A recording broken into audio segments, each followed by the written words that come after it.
Good evening, everyone, and welcome to City of St. Gabriel regular City Council meeting.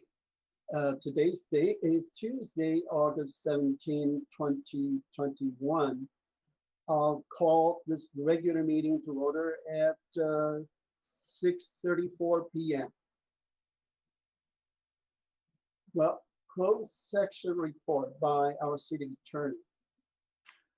Certainly, Mr. Mayor. The City Council met in closed session to discuss, it was really three items. Met to discuss pending litigation from identified as plaintiff is Tappan Z. I guess the City Council also discussed a second pending litigation matter as identified on the agenda, also with plaintiff Tappan Z. No reportable action took place regarding either matter. The City Council also met with the City Attorney to discuss potential litigation for an unidentified potential matter. The City Council received a report from the City Attorney, and again, no reportable action took place. Finally, the City Council met with the labor negotiator regarding the employee organizations identified on the agenda. And again, there was no reportable action. Mr. Mayor, that concludes the report. Thank you so much, our city attorney, Keith, for your report. Next item is Pledge of Allegiance led by Council Member Menchaca. Thank you, Mayor. Please rise, face the flag, and place your hand over your heart as we recite the Pledge of Allegiance. I pledge allegiance to the flag of the United States of America and to the republic for which it stands, one nation under God, indivisible, with liberty and justice for all. Thank you. You may see it. Clerk, roll call, please.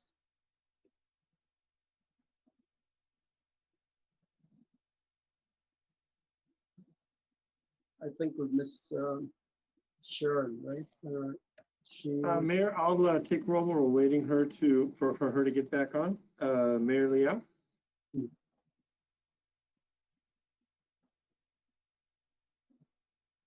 Mayor Liao. Yes. So we'll do the roll call. Mayor, you do the roll call. Okay. Yes. Yep. Mayor Liao. I'm here. Vice Mayor Ding. Yeah. You assist me, Councilmember sweetheart. Harrington. Well, I'm trying to. I'm here. Councilwoman Menchaca. Okay, go to your settings. This is Teams. Councilmember Pu. no, it's go to Here. meeting. All right, go to your settings. I've got some choices here. They won't see you. It says turn it on, and I'm trying to turn it on. Getting a lot of interference. The internal, it says turn it on. John, can you mute her, please? Yeah, Well- please stand by. And Mayor Liao, perhaps it would be appropriate to take a 5-minute recess while we figure out our technical difficulties. All right, let's do 5 minutes.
the city clerk will we'll start with some announcements from our chief city clerk. Sharon, go ahead. Thank you, Mayor. Did we already take the roll? We already did, unless you want to do one more time.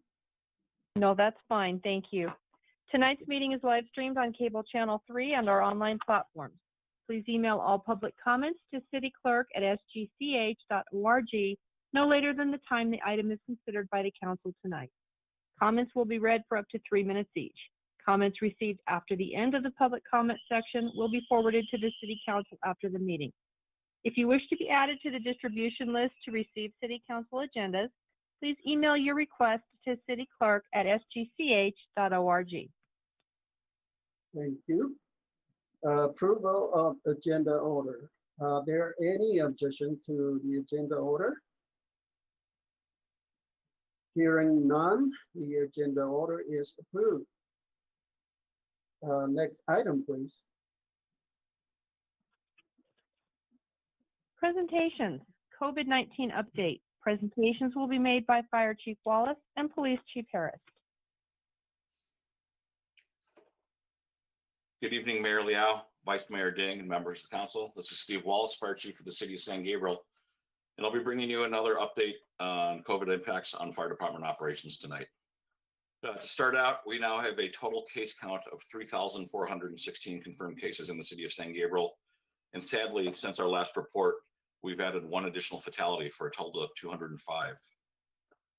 A bit of very cautiously optimistic good news today. LA County has updated their test positivity rate numbers, and we're down to 4.4%. Beginning of August, we were up over 6%. The last week or so has been hovering around 5.5%, and we're starting to see a slight decrease. Hopefully we see this trend continue. As far as the fire department goes, we're averaging about 1 call a week to a suspected COVID case in the field. And that's over about the past 10 days. So far, the patient offload times at the hospital have increased slightly, but the hospitals do not seem to be overwhelmed in our area, and it has not impaired our ability to respond. The skilled nursing facilities within the city limits have shown 0 new staff infections and 0 new resident infections since the beginning of this surge. And they're also 93% immunized, both in patients and staff. So we attribute that to the stability of the convalescent homes at this time. Our PPE stocks within the fire department are very robust. And as I've been saying in the weekly updates, we are receiving all our normal medical supplies and medications without any delays through regular supply chains. A big topic that's come up in the last few days, and I think you're going to see a lot more about in the next few days, is going to be booster shots. And I'll briefly talk about what we know about that and what we're looking at and what we're keeping our eye on as that comes more to the forefront. We expect guidance on booster shots in the next probably 7 to 10 days from the CDC for non-immunocompromised persons. There's great interest in data in a study that's come out of Israel that they've been doing in the segment of the population 65 years and older that are showing fully vaccinated people that receive a booster shot at the 8-month period after being fully vaccinated are showing a great increase in protection from the variant strains. Again, it's a very narrow window of persons studied. It's, again, the population is 65 and older, so a typically more vulnerable population, but there's encouraging results coming out of that. It should be noted that that study was only done on the Pfizer vaccine as well. As more information becomes available about this, we'll share it with you. We are certainly keeping a close eye on it.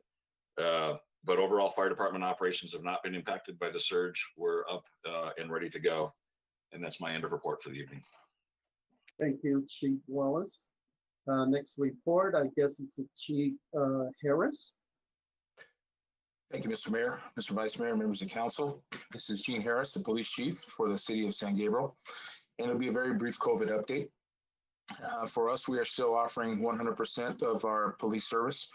We've had no lapse in first responder services to this community. Unfortunately, we did have 4 of our members over the last couple of weeks test positive for COVID. And we are happy to say that there were no major symptoms, except in one case of temporary hospitalization where that person has now returned to work and is fully recovered. So we're happy about that. We are still making sure that we're adhering to all of the COVID protocols. And in this rapidly tense and uncertain environment, we are trying to keep up with the rules and making sure we put that information out to the members of the public. We will continue to personify that within our own station and out as we interact with folks. Our PPE stores are robust. We are still have stores of plenty of N95 masks and things that we need to secure the safety of our folks during the workday, and certainly some of the folks in our community. We thank those people who have contributed and put us in this position.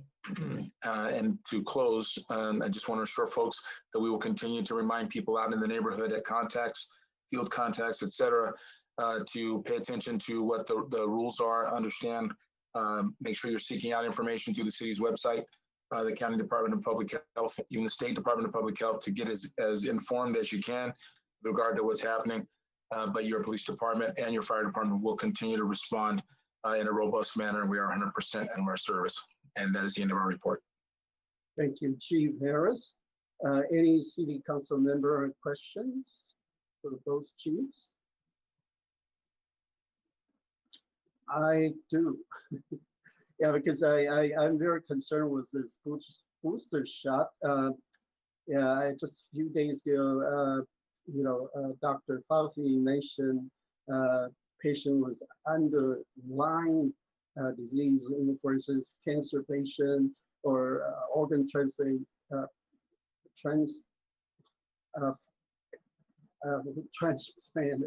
patients.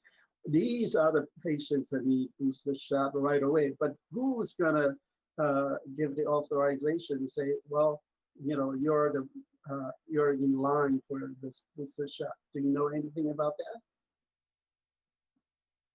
What I can tell you about that, Mayor, is that that's going to come from the medical community. The compromised population of patients is going to be interacting with their doctors, who are going to determine what their conditions are. And at that point, I can't tell you exactly how the wheels turn once it's in the process and you're considered in that group of how you get it done. But I know it's being handled within the medical community, and it is a very, very robust rollout. And as we've seen in just a few days, they've gone from saying it's something we want to get into the immunocompromised folks to the broader population. So as it develops, I'll let you know. We'll keep on top of it. But I don't have specific information on the rollout and how the actual jabs are getting put in the arms to those folks. Okay, thank you. Second question is regarding this report just came out from Harvard University. They studied that during the wildfire seasons last year, and actually create 20,000 more people infected with COVID-19 and maybe 750 deaths. And because the poor air condition, PM 2.5, whatever it's called. But anyway, I'm just concerned, because our firefighters out there putting out fire, but do they contract the coronavirus during that time, or just the residents that have that problem? Mayor, that's a great and very, very timely question, as we have folks out on the lines right now up on the Dixie Fire. Chief Ong, who's a medical unit leader with one of the California State Incident Management teams, has looked at that for me, because I've asked them, as last year there were big outbreaks in the fire camps and in the incident bases, and huge sections of the firefighting forces were having to be quarantined or sent home. They've put a lot of protocols into place, and so far this season they're not seeing the mass outbreaks in the camps. That can be due to the protocol, the better protocols, that people are masking, that people are better in hygiene, that there are vaccinations, and that this is more a part of our social fabric now, and it's something more we're used to dealing with. We have had cases within the fire department. We don't have any currently now, but none of the cases we've had of our fire personnel have come from any of the incidents that they've been assigned to outside of the city. Okay, thank you. Thank you so much. Next item, please. Our public comment. Have we received any public comment? Yes, we have, Mayor. We have one comment this evening, and it reads as follows. My name is Juan Luis Sanchez. My wife Susan and I are owners of Frida Pickles, a floral design and gift shop with a brick and mortar location on West Leslie Drive in San Gabriel. We are here today to ask the city to do the right thing, utilize the additional pandemic funds received by the U.S. government, as many other cities have, to issue round 2 grants to the small businesses that keep San Gabriel unique and community-centric. We believe we can say we are the only business in San Gabriel founded with the mission to train and hire adults with special needs, and we offer a unique business model, and this grant would help us to weather this next Delta spike. We are an LLC in California, and we have appreciated the support of the City Economic and Development Department and so many staff who we serve with fresh floral and gifts. In addition to the city providing us with helpful advice as business owners and how to navigate all the paperwork and proper procedures, we are grateful. However, we need this help and ask all council members to support these grants. As a mom and pop shop, we were ineligible for PPP grants. Since March of 2020, and even now, we suffer from far lower sales as Delta spikes. People are wary of coming into small shops, and we have more canceled events also due to the Delta variant. Still, we keep going and pride ourselves in serving our community safely and with COVID modifications, including expanded safety in the shop and out, with expertly designed floral arrangements for all occasions and unique floral designs and gifts. We currently employ 9 adults who work part-time at the shop, and we pay them out of pocket. Pre-COVID, we worked with San Gabriel Workability and Alhambra Lift programs that help support our mission and paid employees and trainees through their programs as they worked at Frida Pickles. During the pandemic, we held free Zoom classes weekly, and staff created ceramics and art to sell at the store. Keeping everyone remote has been incredibly hard, and we have little financial support, so has used all our savings. We are not sure how we can continue without additional funding, and are hopeful the council will consider allocating additional funds from the U.S. Relief Act money received by the city. The mayor has publicly advocated for these round 2 grants to small business, that all who applied for the original grant should be able to access these funds with a grant. We ask that the council support this initiative and help to save our business and the other small businesses of San Gabriel who continue to struggle in these difficult and uncertain times. Thank you. That concludes public comment.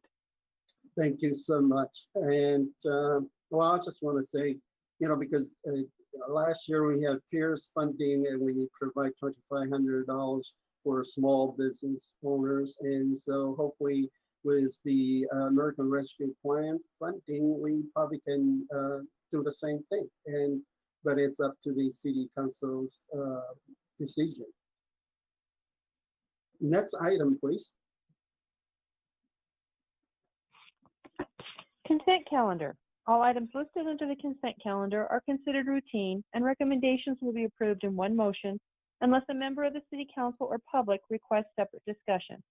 We have not received requests from the public to pull any item. Okay. So would any council member like to pull an item for separate discussion?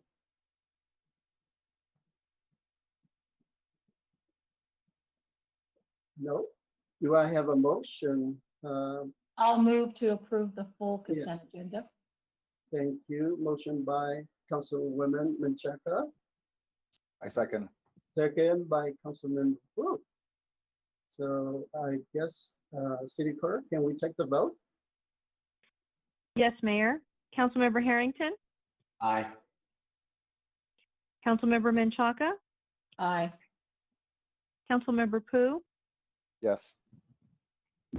Vice Mayor Ding, Aye. Mayor Liao. Aye. Motion passed by a vote of 5-0. Thank you. Next item, please. Public hearing item A, planning case numbers GPA 20-001, general plan amendment, ZC 20-001, zone change and specific plan amendment, and TMAP 20-017, tentative parcel map. Applicant, Landwin Hospitality Limited Liability Company. Subject property, portions of 225 West Valley Boulevard, 150 Hovey Avenue, 152 Hovey Avenue, 1533 Manley Drive, and 1535 Manley Drive. The staff presentation will be made by Senior Planner Matt Chang. Thank you. Go ahead, Matt.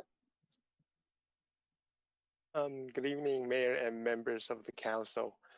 For your consideration tonight, general plan amendment, a zone change / specific amendment application, as well as a tentative parcel map application are in front of you for your consideration. And if you can go to slide number 2, please. The project involves expansion of the existing Hilton Hotel parking lot, and the parcel involves our 5 parcels, which you can see from this picture. The Hilton Hotel is at 225 West Valley, and there'll be other property involved, which is 150 Hovey Avenue, 152 Hovey Avenue, and 2 residential houses on Manley Drive, which are 1533 as well as 1535 Manley Drive. So the subject applications will involve those 5 properties. And you can go to slide, next slide, please. Staff would like to provide kind of just a little project description. So for the general plan application will involve with 2 parcels, and the zone change application will involve with 4 parcels, and the tentative parcel map will involve all 5 parcels. And basically it will be kind of reconfigure the property boundary of 5 parcels become 3 parcels. And the whole purpose is to provide, to expand the existing parking lot at the Hilton Hotel. Staff provide a table as well as a map in your staff report for more like a detailed description of which parcel are involved, and also the map of those locations. Next slide, please. This is just kind of a summary of the, I guess, a summary map of the project locations. The area highlighting in yellow, that will be the additional parking spaces as well as landscaping area associated with the parking lot expansion. So that involves the 2 residential properties on Hovey as well as 2 residential property on Manley Drive. Next slide, please. This is the proposed site plan that is submitted to the city as well as to the council members. And this is more like the north side is more on the left-hand side. So north arrow is going to the left. So for this project, the applicant is proposing to add additional 32 parking spaces as well as additional landscaping area to expand the existing parking lot at the Hilton Hotel. Next slide, please. This is a picture of the existing Hilton Hotel parking lot looking north directions. So the proposed parking expansion will be to the right of this picture.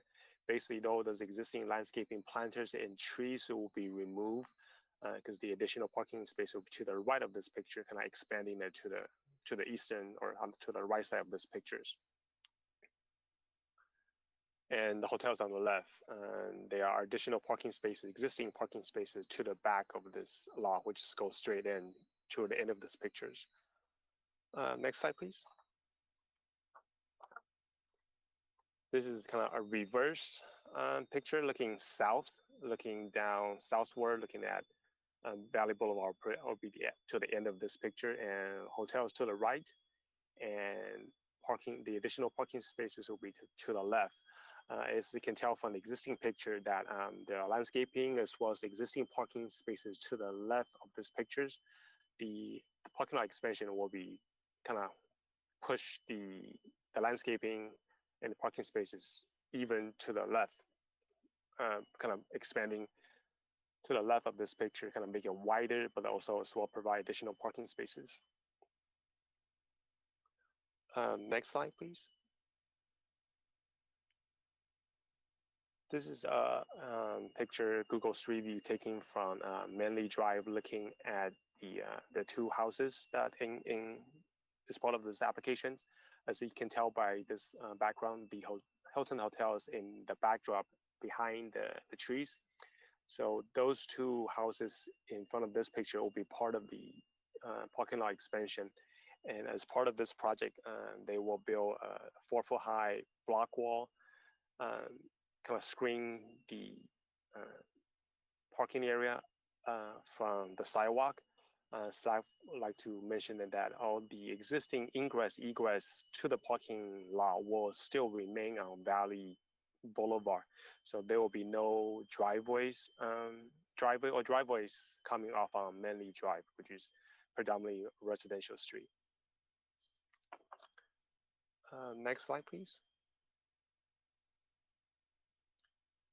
As far as the project history, the application was formally submitted to the city back in November of last year, and the applicant, which is the Hilton Hotel, had discussion with planning staff, also prior planning staff for several years, but the application wasn't formally submitted until November of last year. And in July of this year, staff took this project to the Planning Commission meeting. And at the end of the meeting, Planning Commission recommended the City Council to approve this project subject to the condition attached. And tonight is the City Council meeting to consider this proposed project. Next slide, please.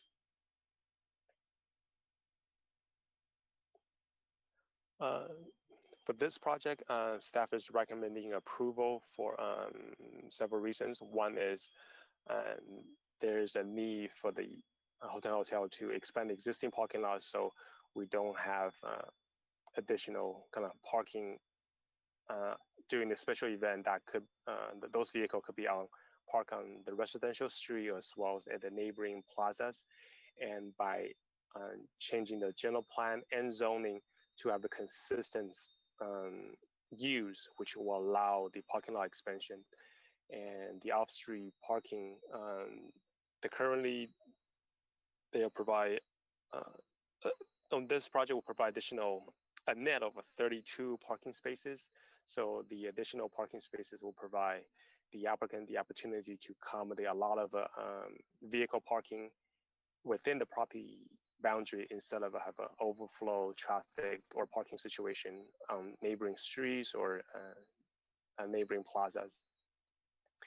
For this project, the applicant is proposing to have landscaping as well as lower light standards to mitigate any type of potential impact that this project may have onto the residential neighbors. And part of this project will be within the Alhambra wash easement, and the applicant has reached out to the U.S. Army Corps of Engineers, and the U.S. Army Corps of Engineers have determined that this project does not require a permit from the U.S. Army Corps. And as part of if City Council approved this project, and the applicant will still need to coordinate with LA County Flood Control to determine if a permit will be required from the LA County Flood Control District. Next slide, please.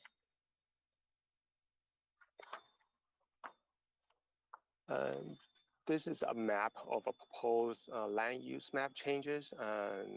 The area in red will be the proposed area to change the land use destination from low density residential to commercial specific plan. And staff provide this map as part of the resolution as well as the ordinances in the staff report packet. Next slide, please. This is a proposed zoning map change. The area in red, it is a proposed zone change from R1, which is a single family residence zoning, as well as MUT, which is mixed use transit, a kind of commercial zoning, to CC/T, which is a commercial center. In this case, if the zone change is approved, the project will have a consistent land use as a zoning designation across the entire property. Next slide, please. This project is exempt from the CEQA requirement, which is California Environmental Quality as Class 3 and Class 11 exemption. Next slide, please. For the project notice, the Planning Commission in July was noticed to property owners and residents within 500-foot radius.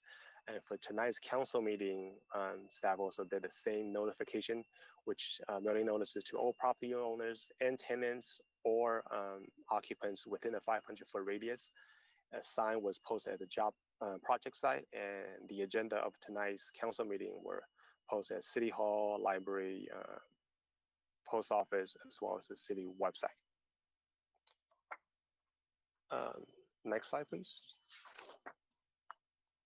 In conclusion, staff is recommending City Council to conduct public hearing and adopt resolution to approve the general plan amendment and tentative partial map.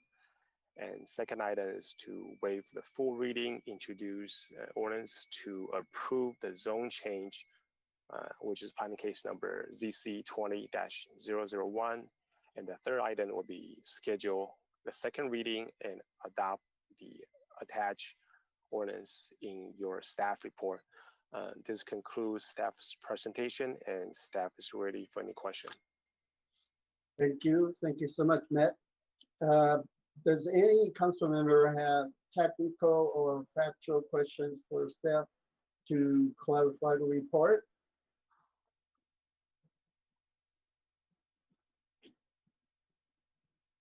Okay, I see none. I will now open the public hearing. Chief City Clerk, please read any comments received. No comment, Mayor. Okay, so Mr. Mayor. Yes. We also have applicant here. Sorry, forgot to mention, we also have applicant's team, including the Hilton Hotel representative, as well as the project designer, landscape architect here to answer any questions and also provide a project background. Okay, great. Yeah, if we have any questions, I guess they're here to answer our concerns. So announcement, now I close the public hearing. The time for public comment on this item has ended. Okay, so let's see. Now is the council deliberation. Who wants to start with discussion?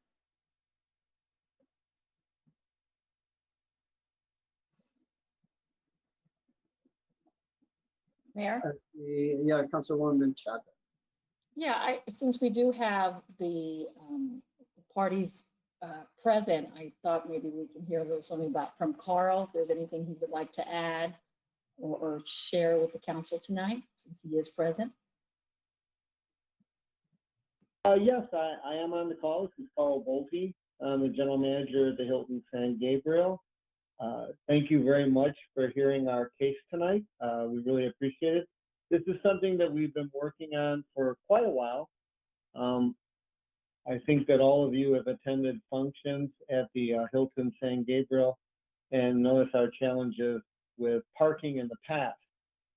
This, we feel, would allow us to negate a lot of those, because one, the area that you're looking at with the two houses, we can use this for tandem parking. So this area basically is considered for overflow. So I could use this for the valet area that I was using in the back of the hotel by the solar panels.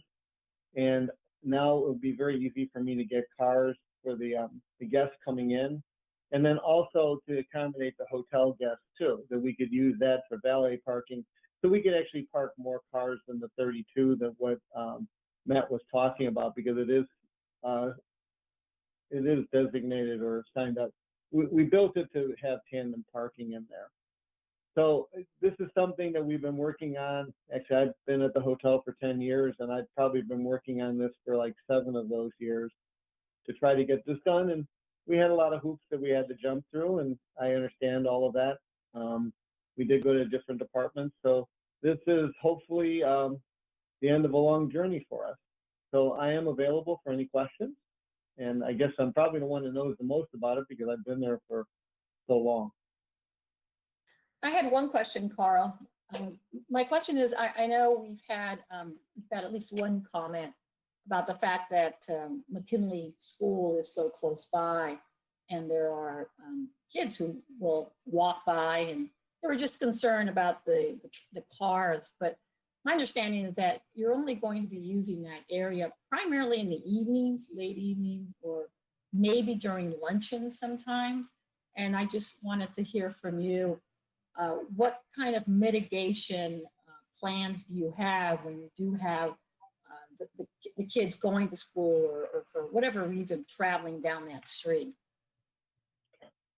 You're talking about Manley, correct? Correct.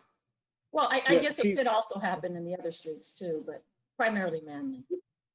Well, the one thing is that this does not allow us to have ingress and egress off of Manley, only through the Hilton. So people will be entering from the Hilton like they normally do, and the entrance to this parking area would be just past the fountain area.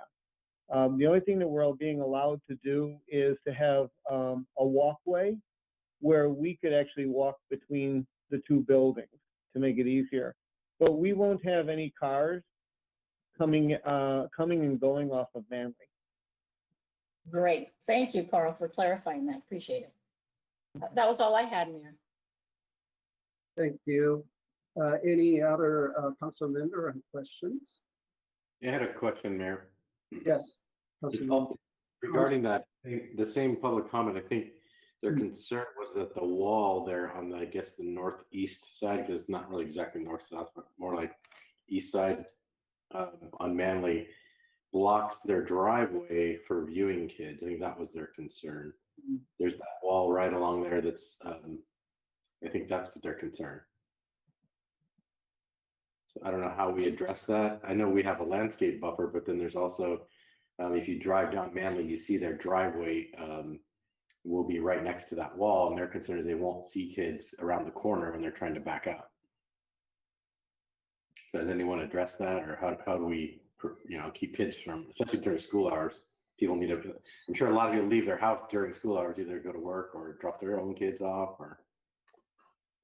Yes. The wall. Mr. Mayor, if I staff can respond. Sure, go ahead, Matt. Yeah, if staff can respond first, then maybe Carl can elaborate.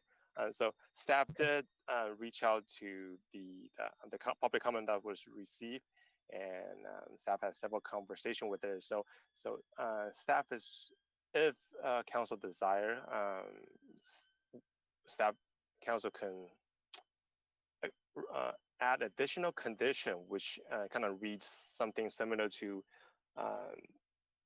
the applicant, the staff, as well as the property owner that at 1527 Manley Drive can work on that wall at the corner of Manley and her residence to ensure the wall won't impede any traffic concerns. And staff can also go out, check with our public works staff to ensure whether the wall is going to be installed or a permanent wall have the height or the setback distance to ensure any cars go in and out will have sufficient sight distance for pedestrian, for vehicle, Manley Drive.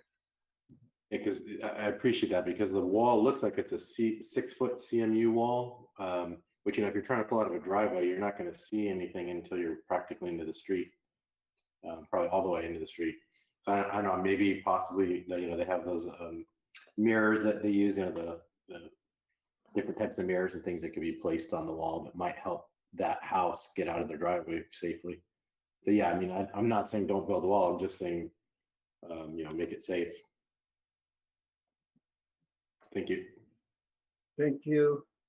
So I did look at the property next door, and I can see why they have two cars parked on the driveway. So they have concerns, when they backed out on Manley Drive. But I think instead of building 6 feet block wall, I think maybe use a wrought iron fence, and put concrete columns so you can see through what's in the parking lot. And same thing for the fence on Manley Drive, maybe 4 feet, and using the same thing, iron fence, because you can see what's going on, in the parking lot, especially during the night. What happened is in the past so many years that we had banquets at the Hilton's Hotel, and really parking, so most of the guests will park on the streets, especially on Manley. But since we have this parking lot, and during the night, mostly for big events at the banquet halls. So in case, I think it's better, with this see-through iron fence, so we can see if there's any, any car breaking incidents or anything, and it will be better than just a solid block wall. So this is my suggestion. So, but anyway, it's up to maybe our staff and also the design review, I think, or planning. They can work on that. It's a minor thing, but regarding the neighbor's concern, I think using an iron fence maybe is better than the solid wall. So this is my suggestions. Any other city council member have questions? None. I have a question for Carl. So, these two houses were used for sort of office, construction office for Curio Hotel.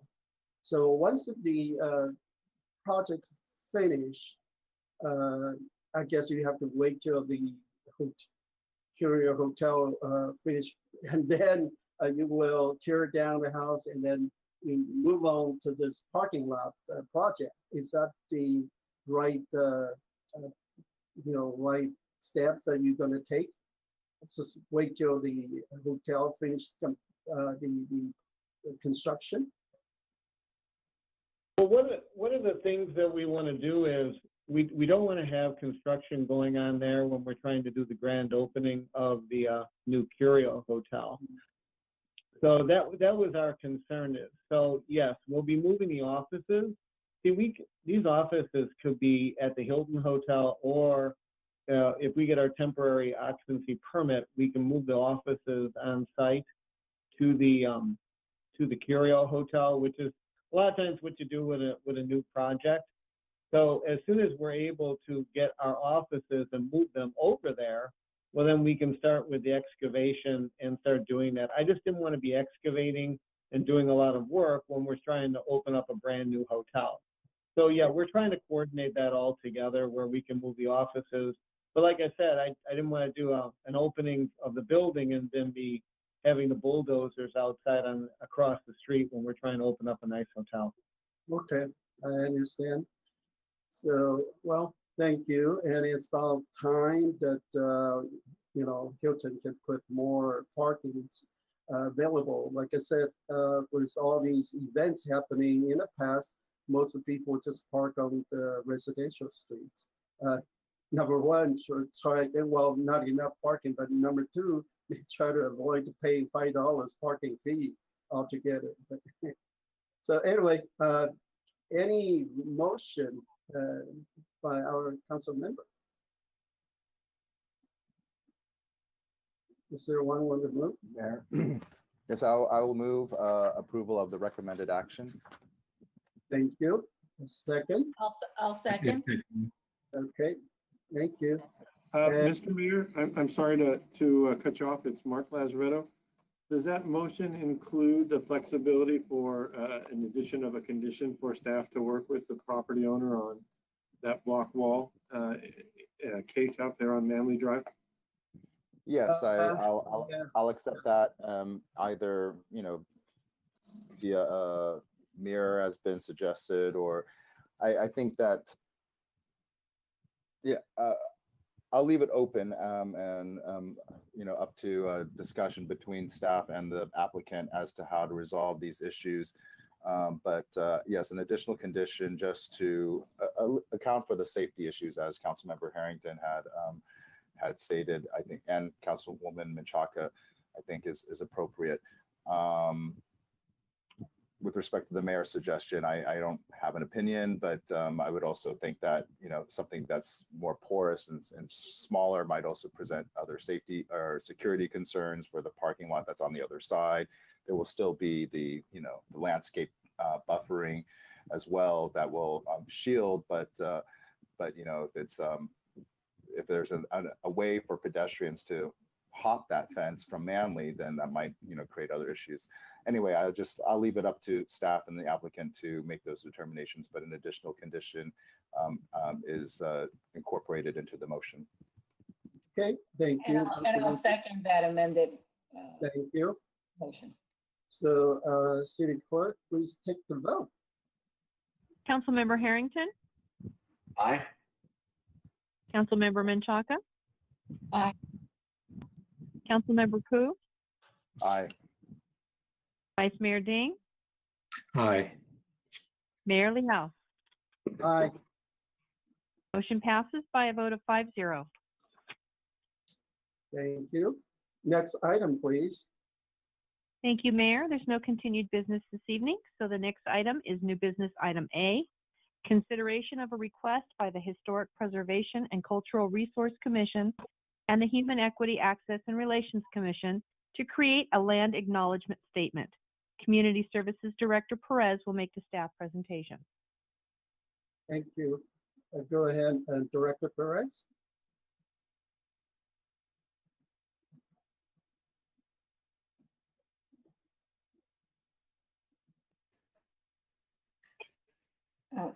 Director Perez, there's a sound issue. We can't hear you.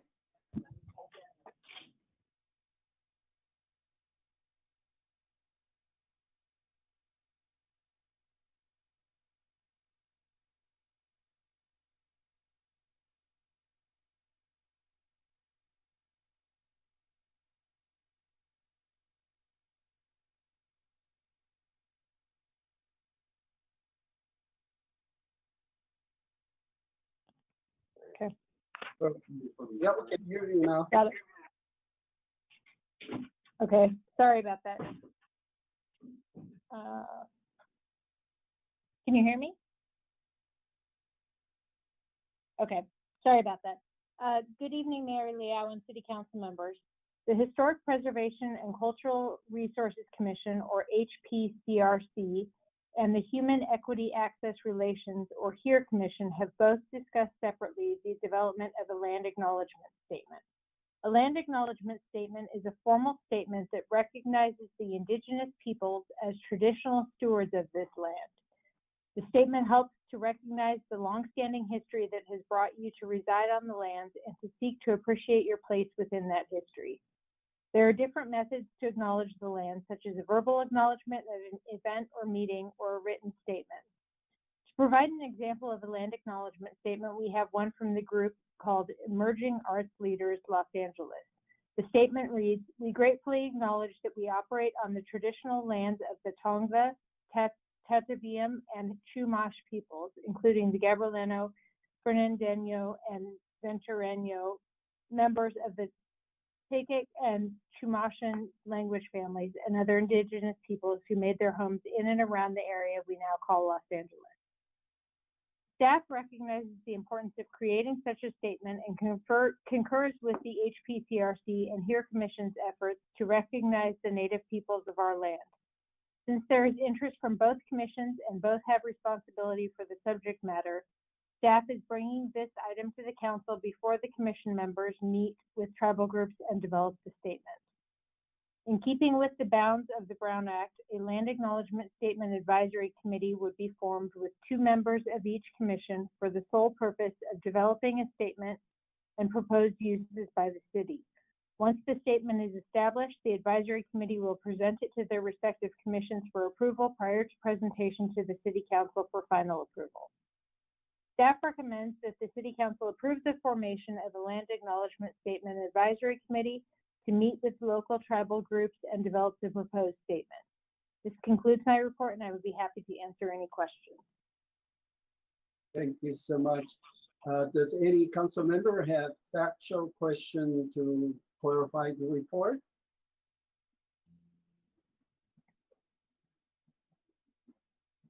I see none. Well, announcement. This is a time for public comment on this item is now closed.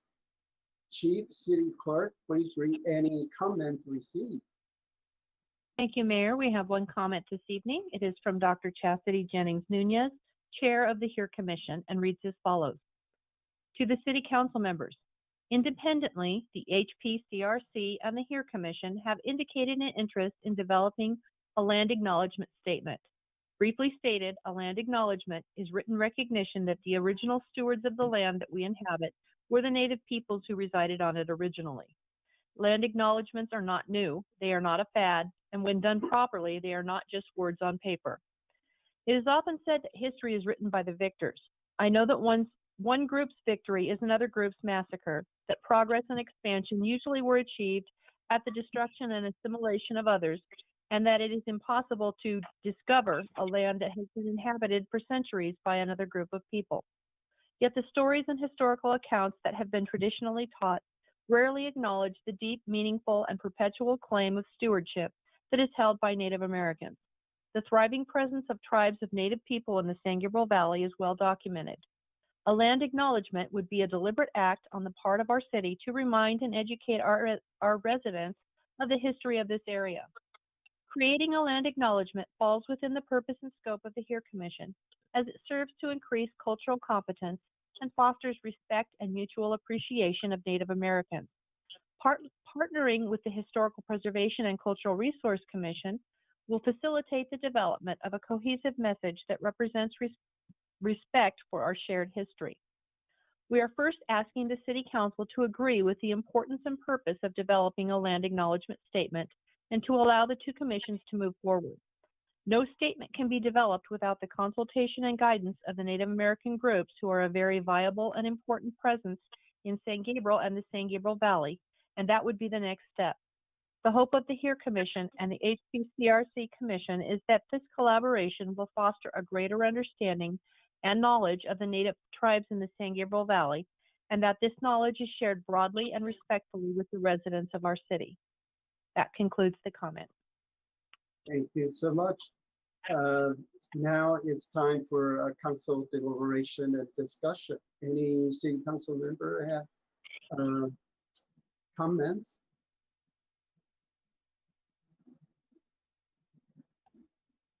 I see raised hand by Councilwoman Chapman. I just think it's a great idea.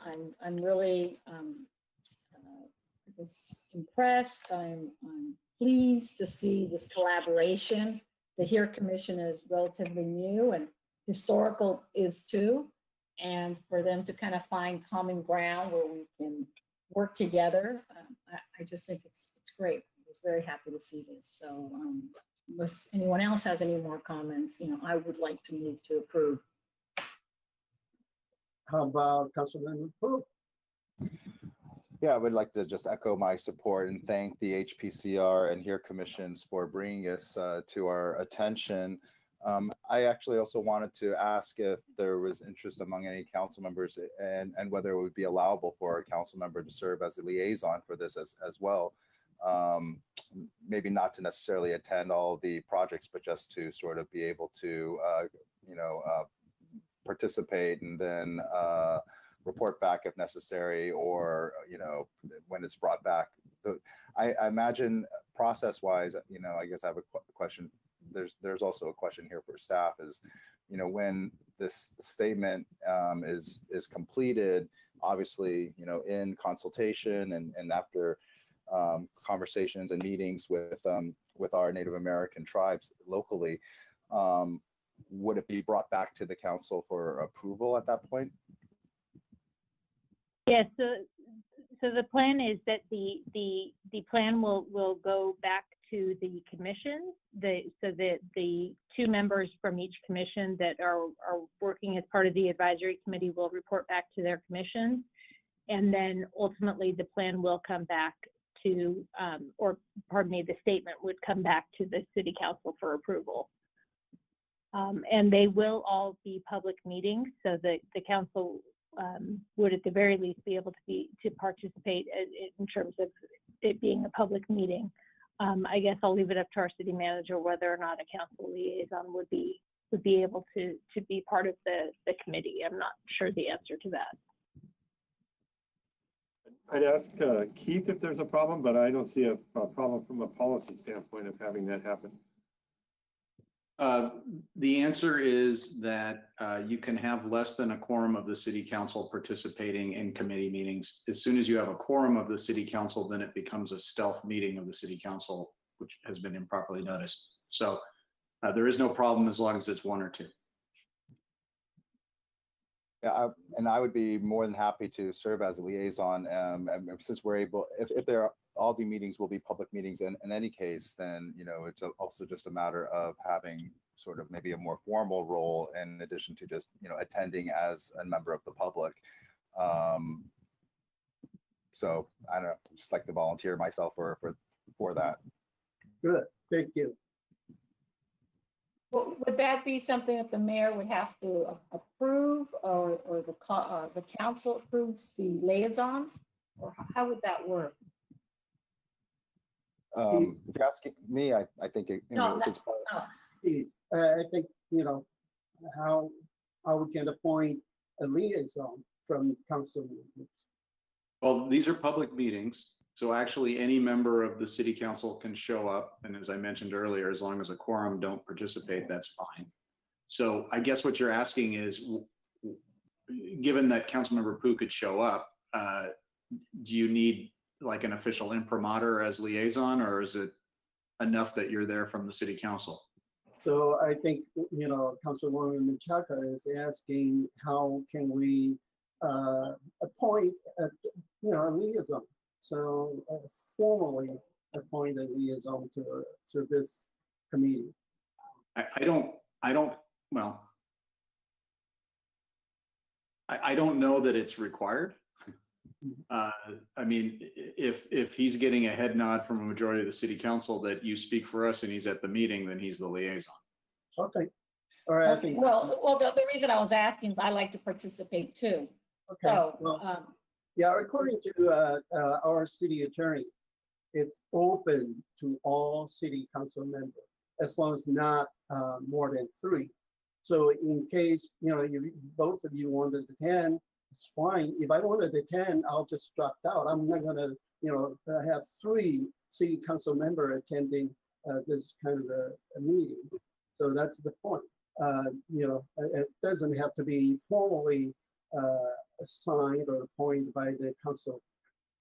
But I have a questions. So actually, the difficult part for doing this is because we have different tribes, especially the Gabriel tribe and the Quiche. And how can we bring them together and, you know, form a consensus that this is what they want? You know, we have to tell them this, you know, whatever we talk about, and we have to bring them together and see both tribes agree to this. Mayor Liao, we understand that there are some sensitive issues around this, and we understand that there are two different groups or 2 different factions, if you will, of the tribe. We are planning not necessarily to meet with them together. We would have the groups likely meet with them individually and discuss the statement. But we have a list of groups that actually the planning department for any planning projects does have to submit projects and such to those different groups. So we have a list of those groups, but we anticipate, and I did have a conversation with both Anthony Morales, Chief Red Blood, and with Andy Salas, and we anticipate that those other groups that are not quite as local would lend to the comments from the local leaders. But we do understand that there's sensitivity to this. So. Thank you. So I think, yeah, we just have to be more sensitive to bring this issue, and because they've been arguing for so many years. But my question is, both tribes are, formally recognized by federal government, because I think there are more than 574 tribes in the United States, but maybe one tribe still, trying very, very hard to get federally recognized. Do you know the status right now? I don't have that information. We will be learning a lot through this process, so this will be a learning experience for all of us. Okay. Yeah, because a few years ago, the Keys tribe, they asked us to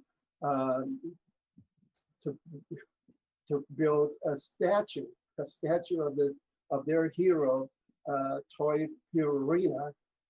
However, I don't think the Keys tribe is doing anything right now. But since we talk about this issue, maybe they want to bring back that request to the city. So anyway, I think this is a good thing that we can take this step. But is there a motion to approve this? Well, I'll approve the motion with the addition of having a minimum of 2 council members actively participate versus just watch or be members. I'm not sure what the term, that's why I was asking, are we going to have an appointment, or are we just? So the way I see it, Councilwoman Chuck, I think, we can participate, but we don't have voting rights. I think the way I see it is, observe their meetings, and but comes to questions, especially the question I brought it up, how and who has the authority to say, okay, this is what we are going to do. This is the verbal verbiage that we're going to put it on this. So I guess they have to work with our community services department and come up with the right verbiage. So, but I don't think council has the right to vote. Okay, I see Councilman. Mayor. Yeah, I think, it's precisely because of the sensitivities that you mentioned that I, thought about the possibility of appointing council liaisons at the same time, but not to serve as an authority, perhaps, as you have mentioned, but as Director Perez had mentioned, to be able to be actively participating in the process and learn along with everybody else, and hear it out, such that then we at the council level, if it comes to a head that it has to be discussed or in some way decided upon at the council level, there would at least be formally recognized people who would be the formal liaisons. I see that it's not, and I agree with City Attorney Lemieux, it's not strictly necessary or required. I'm wondering if it's and I'm happy if it's not necessarily myself, to be honest with you. I think it could put any of us into difficult positions. I was offering, because it's something that I'm just interested in, and I would love to be able to learn more about these issues. But I think that it may be potentially a wise move to have formal council liaisons, just so that the rest of us can also look to those individuals to participate and potentially facilitate the process. Well, Well, the way I see it, this is just a statement, create a land acknowledgement statement. So no any details on this, and just say in general term. So in a way, I don't think the either tribe will argue, that that they have problem with that. But again, because this is sensitive to both tribes, we just have to be careful. But I think, since we already formed this committee, two members from Cultural Resources, Historical Preservation Commission, and also the Human Equity Access here Commission. So I think they would know, how to come up with the right statement. And I think I trust them that they have the capability to do that. So, all we do is maybe just watch them and just hear, and if there's anything that you want to talk to them, I guess maybe go through our Director Perez and see you can say, oh, well, maybe saying this way is better than the other way, like kind of stuff. But I don't think this is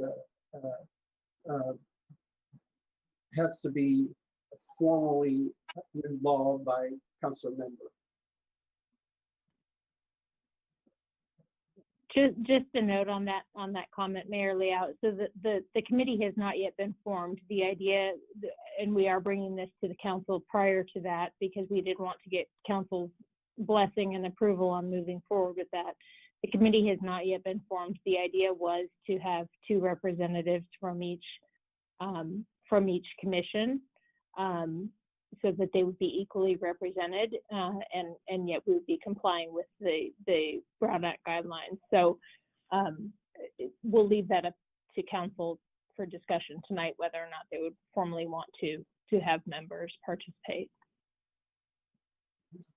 Okay. Well, I'm just going to make the motion. If it fails, it fails. But I believe, well, I want to make a motion to move to accept the recommended action on the agenda, plus appoint Councilmember Pu and myself as the liaison so we can participate actively versus being on the sidelines. So that's my motion. Okay. Well, and now I have a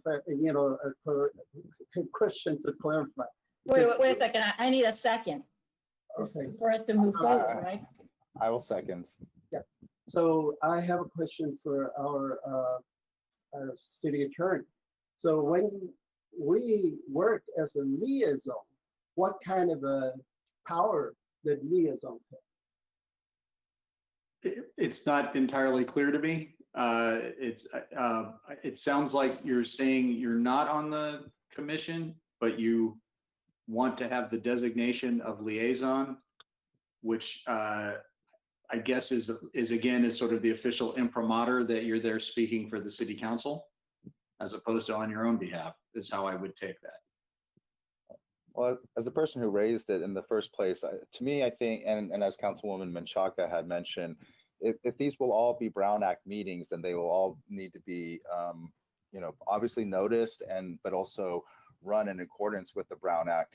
As simple participants who are, we would be members of the public, watching a meeting on YouTube, or potentially participating in a separate room of the Zoom or the GoToMeeting or however we end up operationalizing it, but not necessarily able to actually speak in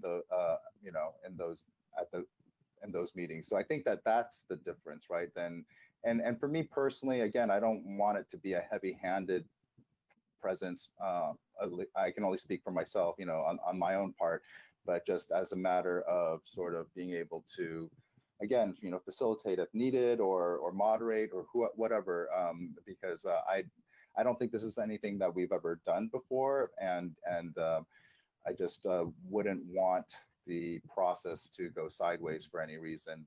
And I think that's why I suggested the idea of having council liaisons to potentially be able to help and facilitate in the process. Again, not as an arbiter per se, or some kind of authority from on high,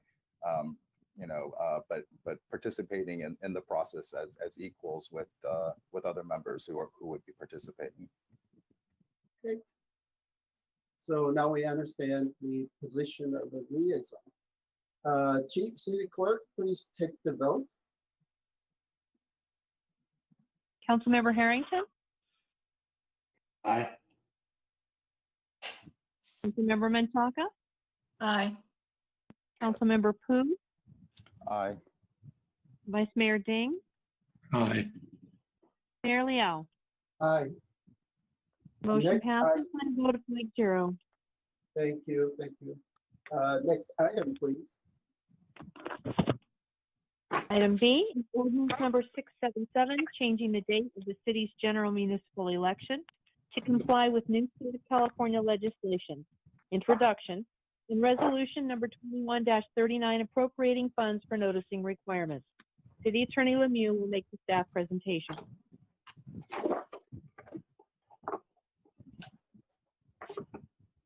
Okay. Ladies and gentlemen of the City Council, so you've got before you a pair of ordinances. They're presented in the alternative. The question before you tonight is, well, the issue is that because of the passage of Senate Bill 790, it's now necessary to change the date of your general municipal election. As you'll recall, following the passage of Senate Bill 415, we were required to move our elections from March of odd numbered years to March of even numbered years. And we did that beginning in March 2020. And so now we've got them in even numbered years, and Senate Bill 970 has now changed the dates of the primary elections so that they are in even numbered years, they're now changed to June. And in odd numbered years, they stay in March. So they bounce back and forth now. So as a result, we've got at least half of our elections will have to get moved from March to June.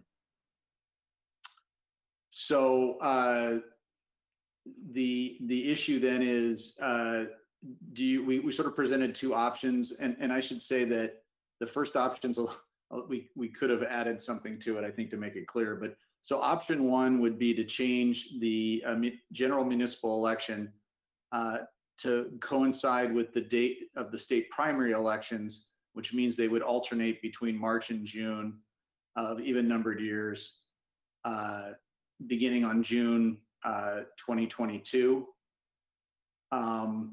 Now, obviously, there's a built-in drawback in that you've got an irregular election cycle, which could pose confusion.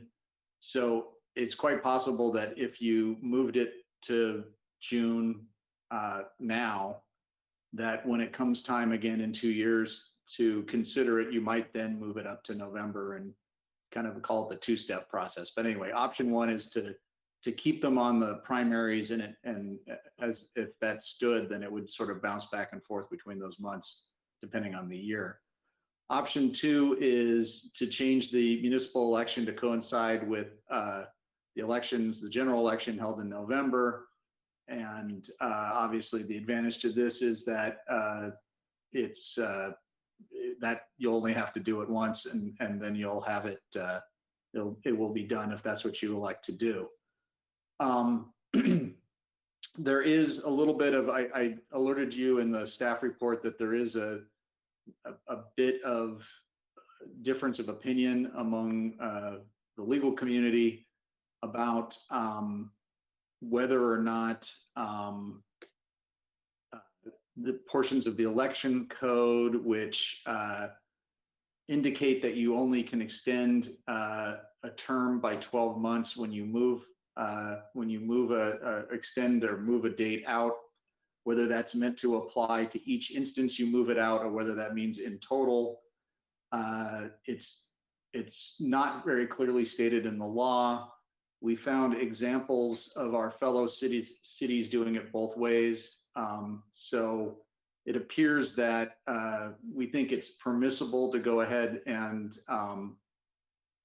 move ahead to November if that's what your inclination is. We do not believe that would conflict with the elections code. And so again, you've got two ordinances in front of you. Option one is an ordinance that moves it to the primary election, which would move the next one to June. Option two is it moves it to the general election, which would be November. And then finally, regardless of which of these two options you adopt, we also recommend you adopt an accompanying resolution which will appropriate the funds required to give the public notice of the change, which I think is estimated at about $15,000. And unless there's any question, that concludes my report.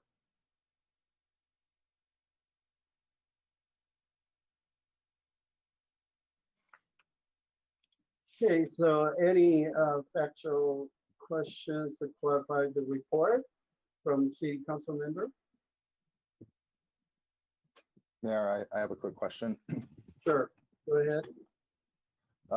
Thank you. So Keith, among the cities that have elected to move their elections to November or to coincide with the general election date, state general election date, have they yet requested the approval of LA County, and have those been approved by LA County? You know, I don't know the answer to that question. If I can, excuse me, I'm sorry, if I can jump in, this is Mark Lazaretto. I don't know the answer to that question, but we have reached out to LA County, and LA County has said that they will do whatever the city does, meaning that they will hold the election whenever the city decides to hold that election, and they don't opine on whether it's legal or permissible or not. Hopefully that answers your question. Yes, thank you. Thank you. Any other council member questions?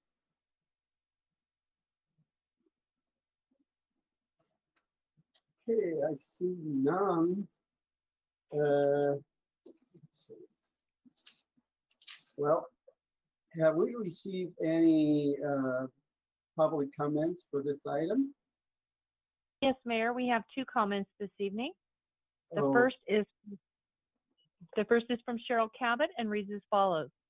Mayor Liao, Vice Mayor Ding, and council members.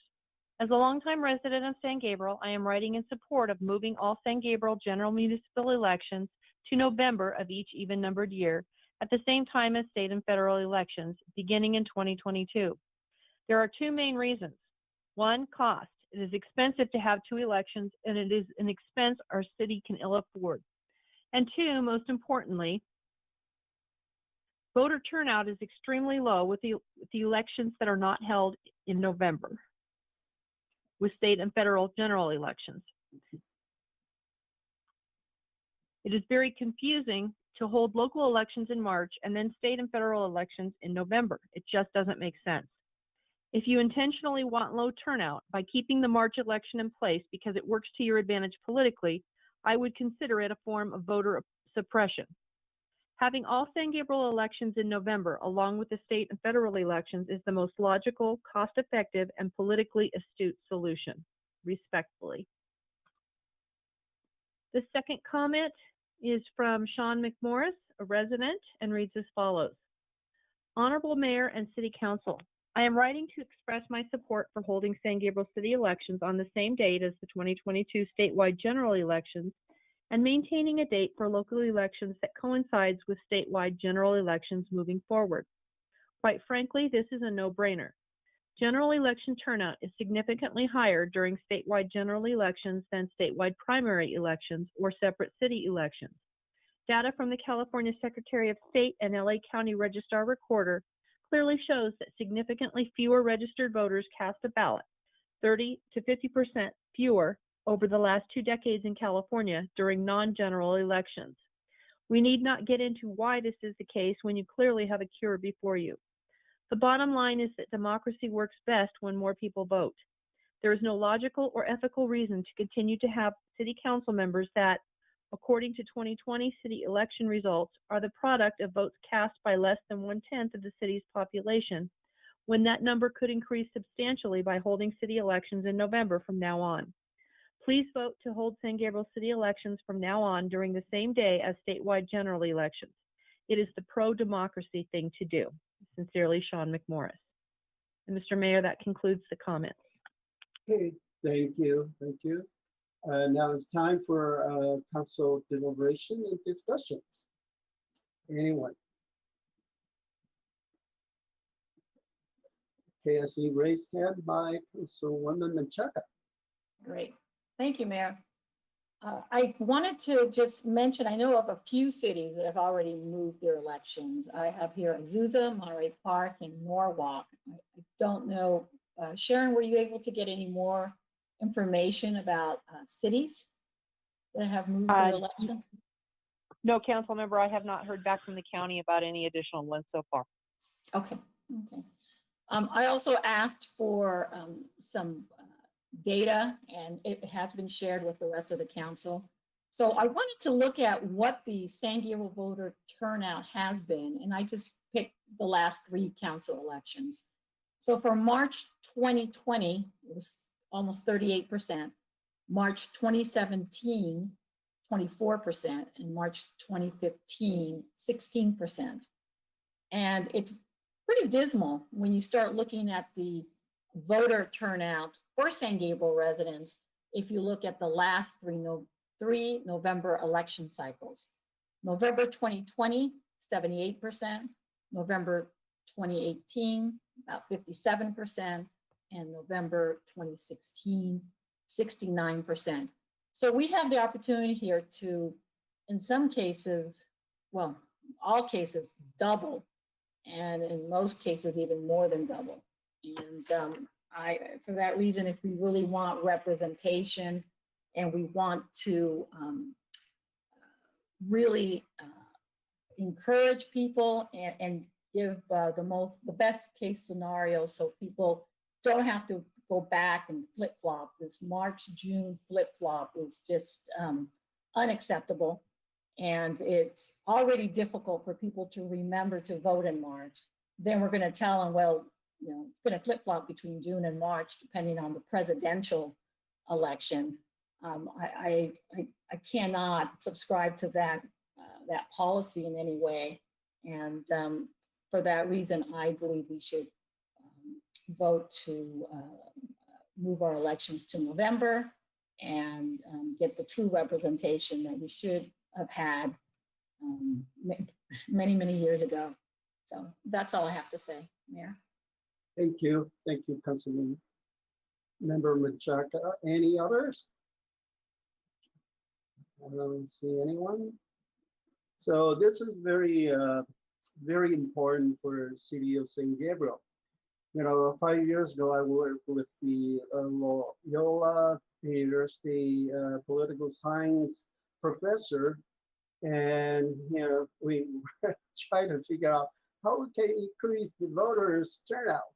Well, you know, one of our suggestions is, well, we give $1 million, you know, lottery drawing, you know, and attract people to vote. But honestly, that's not a good solution. But you know, there are many ways to try. But yeah, because the odd year and the March elections in the past, we just have very low voters turnout. Until maybe last year, that was 30%. That's pretty amazing, you know, because it increased almost double from the previous voter voted. So, you know, I asked the professor, his name is Professor Vieira, and he said, well, it's impossible. You cannot increase the voters turnout in this, you know, odd year, odd month, and have 200% turnout. So actually we did pretty well for for, for the past few years from 16%, 24%, and 30%. But, we compare the general elections and even with presidential election, it's like 78%. I just couldn't think that that is the best way to have voters to vote for a city of San Gabriel council member, because general election, or especially with presidential election, they think this is very important and they want to participate. And so, I cannot think of any other better way to increase our voters turnout in the city of San Gabriel. And this is the best solution that we can have it alongside in with the presidential election or just the state general election. But again, and also is saving money. It's I believe it's saving much more than what we did before. And I also checked with the county, and they said no problem. We can go ahead and do our election in November.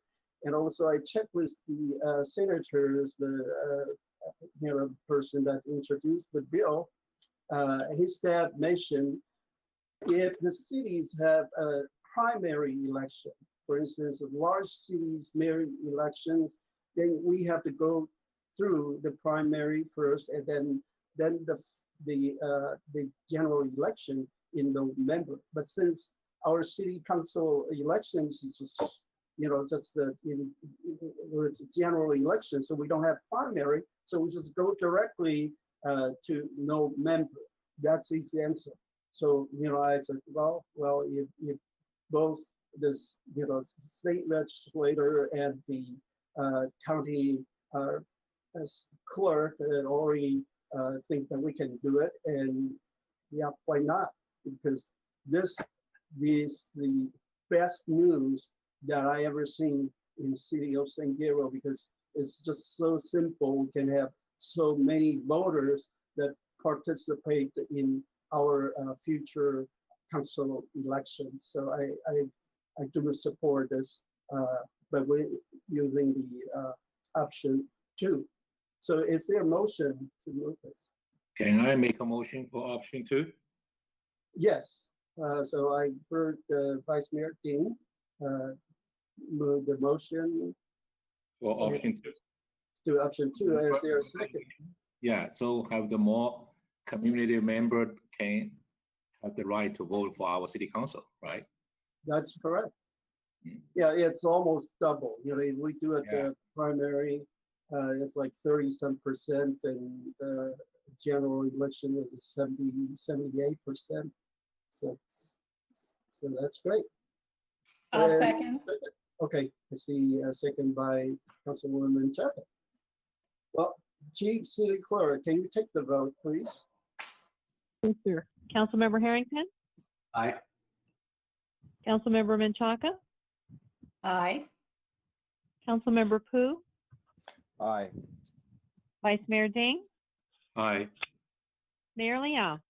Aye, Motion carries by a vote of 5-0. thank you, thank you. Well, I guess next item, any public comment you receive? No, Mayor, no public comment. Okay, and next item is city manager's report. Thank you, Mr. Mayor. I just wanted to poll the council, or at least let the council and the community know that I suggest that we hold our meeting on September the 7th, our next scheduled council meeting, that we plan on doing that virtually once again for 2 reasons. One, because our elevator is completed, but I can't promise we'll have a state inspection by that day. And 2, with the COVID surge being what it is, although we hope, as Chief Wallace mentioned in his comments at the beginning of the meeting, we hope we're starting to see a peak. We can't promise that things will be that much better by September the 7th. And I'd like to have the community who's listening tonight know as far in advance that we'll be continuing that virtually rather than in person. So unless I hear a concern from council, we will plan on moving forward on September the 7th virtually. And then we'll look at September the 21st as potentially our first in-person meeting again. And Mr. Mayor, if I don't hear any concerns, that's all I have. Okay, thank you, City Manager. How about other council member comments and conference meetings reports? Okay, I see raised hand by Councilman Fu. Yes, thank you, Mayor. I just wanted to briefly report that the League of California Cities, which is now formally changing its moniker to Cal Cities, at a meeting today just voted to be able to increase representation from the diversity caucuses on the Cal Cities board, as well as the Cal Cities policy committees and resolutions committee. Each of the 5 diversity caucuses, which I believe are the API caucus, the African American caucus, the Latino caucus, the LGBTQ caucus, and the Women's caucus, will now have representatives on the full board of Cal Cities. I almost said league, but on the full board of Cal Cities. And this is the culmination of, I think, 20 plus years of advocacy, particularly on the part of the Latino caucus, which is the oldest of these diversity caucuses. And I think it is something to celebrate. There are details that still need to be worked out as to how this integration and formalization process, will take place. But I think that I wanted to share that information with you all and invite you to join us for the annual convention which is coming up next month and will be held in Sacramento. So if you have not yet registered, I think the main hotels are already booked full. I checked, or I asked Nancy to help me out with that. I think it was last week, and she's like, you can stay at the, by the highway motel somewhere far off, but that's fine. I'm happy to do that, to be able to participate in the conference, and I think that and at that conference I will be installed as subject to vote of the membership. I will become the president of the API caucus at that time. So thank you for the virtual applause, and yeah, I'm looking forward to another great year as being a board member of the API caucus, and the diversity caucus in general are really where the growth of the league is happening in terms of membership and engagement, and yeah, I feel like with the board action taken today, there'll be cause for celebration during the convention. So hope to see you all there. Thank you. Okay, thank you. Any other councilor report? Yeah, I see raised hand by Councilwoman Macheca. Yes, I actually had more of announcements. Number one, I wanted to give everyone a bit of good news. The fact that our vaccination rate for the city of San Gabriel is now at 82.7. And that has taken place because of efforts by so many of us here tonight. Rebecca's team was up front and center with regards to allowing Harold Christian to have a place at the Mission Playhouse where it was inviting, it was safe, and we had so many people who got vaccinated, first tested, then vaccinated. And those efforts continue on. I believe Harold Christian continues with the vaccinations, but obviously it's much more available. I think you can go to your local CVS and continue to get both tested and vaccinated. But that is a bit of good news, I believe. And there's now in-home vaccinations that are available for homebound residents, and we've been sending that information out. I know Jonathan through the City has made that announcement.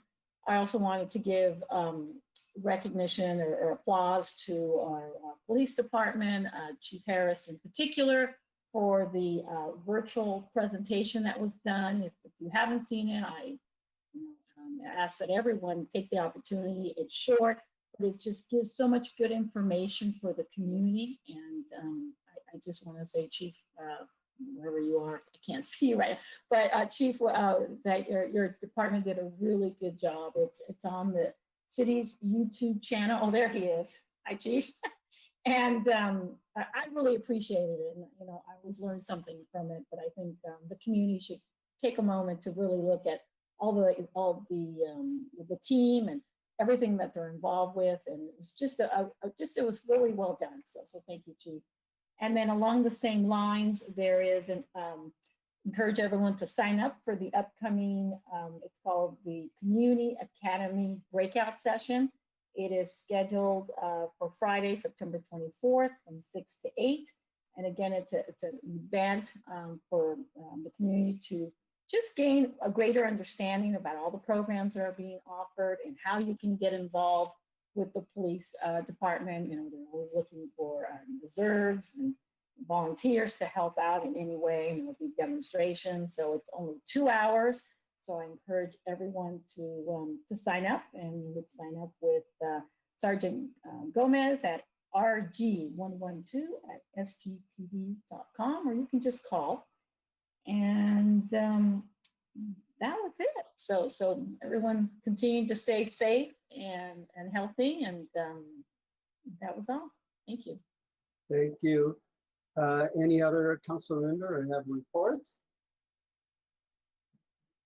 Well, if not, because I joined this Mayor's Coalition for Infrastructure Bill, and last week we had a pleasure and honor to have a Zoom meeting with President Biden, and he was very happy that the Senate passed that infrastructure bill. So there will be $110 billion for streets and highways, and we're going to fix 45,000 bridges, and 400,000 schools need clean water. And also on top of that, 500,000 EV charging stations throughout nations. And of course, you know, the high-speed internet, there will be $65 billion.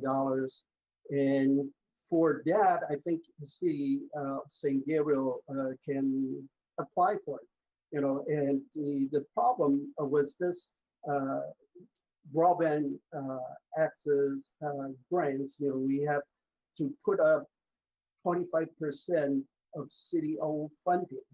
So the solution to this is we can use the American Rescue Plan funding. For instance, if you want to put up $2 million from ARPA funding, and we can request $8 million for a broadband project in St. Gabriel. So that is something that I learned now, because everything is pretty new.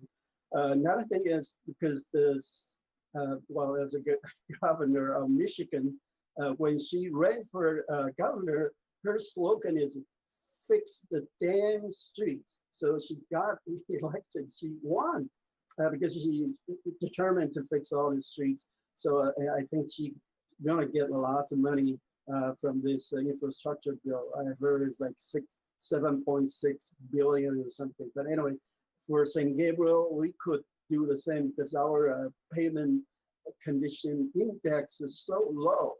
You know, we can group all these streets together that needs to be fixed, and at least, you know, I would say 20 lane miles. We can ask $20 million from this infrastructure bill. But you know, either staff or we just have to get a consultant to help us to get this funding, because this is very important, because infrastructure lasts long time, lifetime, 50 years, 100 years.